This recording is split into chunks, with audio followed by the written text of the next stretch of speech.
I'm Maryanne Comaroto along with Eschner Hogan. We're here to talk with her about her Spiral Labyrinth Calendar. And what better place to talk about a labyrinth calendar than on an actual labyrinth? That's right.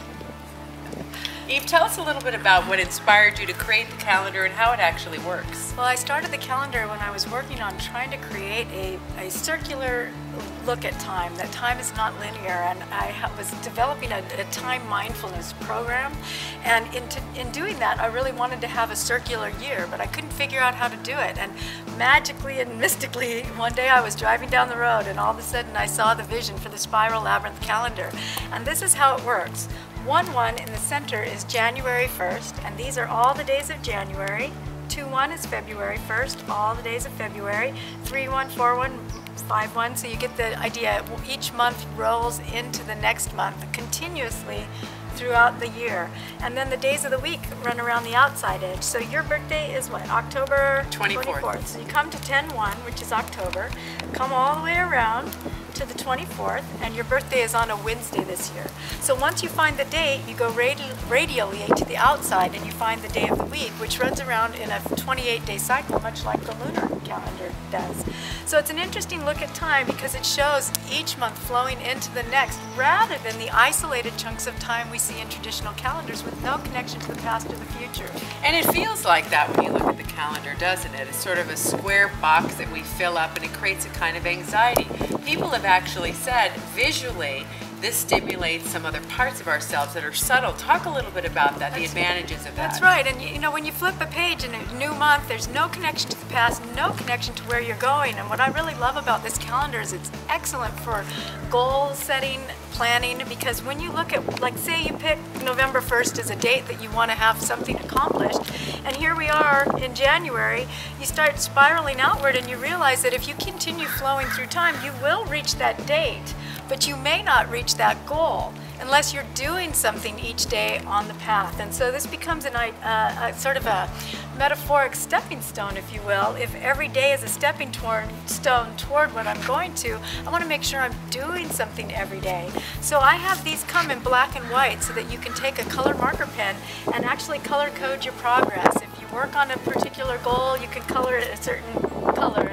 You'll be able to see and track your own patterns and your own success along the way. Speaking of tracking, what are some of the things that we might track? Yeah, well, there's so many, really anything you can color code you can track, but I like to use it for color coding health, moods, energy, those kinds of things for on a personal level. You can relationship dynamics. You can track dates if you want to. Good date, bad date, you can color code it any way you want.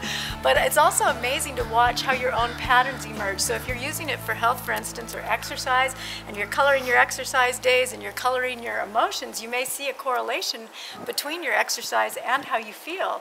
I had one woman tracking her menstrual cycles and her migraine headaches, and she did not see any correlation between the two until she tracked them on the Spiral Labyrinth Calendar and saw that her headaches came the exact same number of days apart from her menstrual cycle, and she was able to take that information to her doctor. It's wonderful information to have. Yeah, and the other thing is if you're using it for tracking you know, money-making days or meditation or exercise, you know how we think, oh, I'm on a diet or I'm exercising and that's our New Year's resolution. But then you think, well, when was the last time I went for that jog? You know, that kind of thing. I don't see any red on that calendar for days. Exactly. You can look at your calendar and actually color code and watch your progress. Or if you're training for a marathon, you can color code the number of miles you run and color code your days on here so that you can keep track of your progress on that as well. What's some of the feedback that you've gotten? Because I know a lot of people give you feedback about the calendar and some of the unique things that you've heard. Well, one of the things I love is that people, it just gives them a totally different perspective on time, and it helps them stay focused on where they're going and where they've been.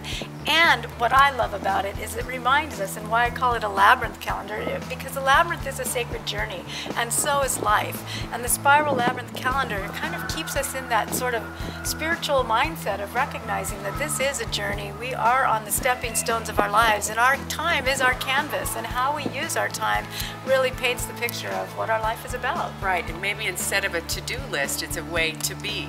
calendar, right? A way to be calendar. Yeah. And you know, the 2012 phenomenon is upon us, and one of the things I love to say is the recognition that the Mayan calendar is coming to a close and everybody is concerned about what actually is going to happen. But my theory is they simply ran out of rock.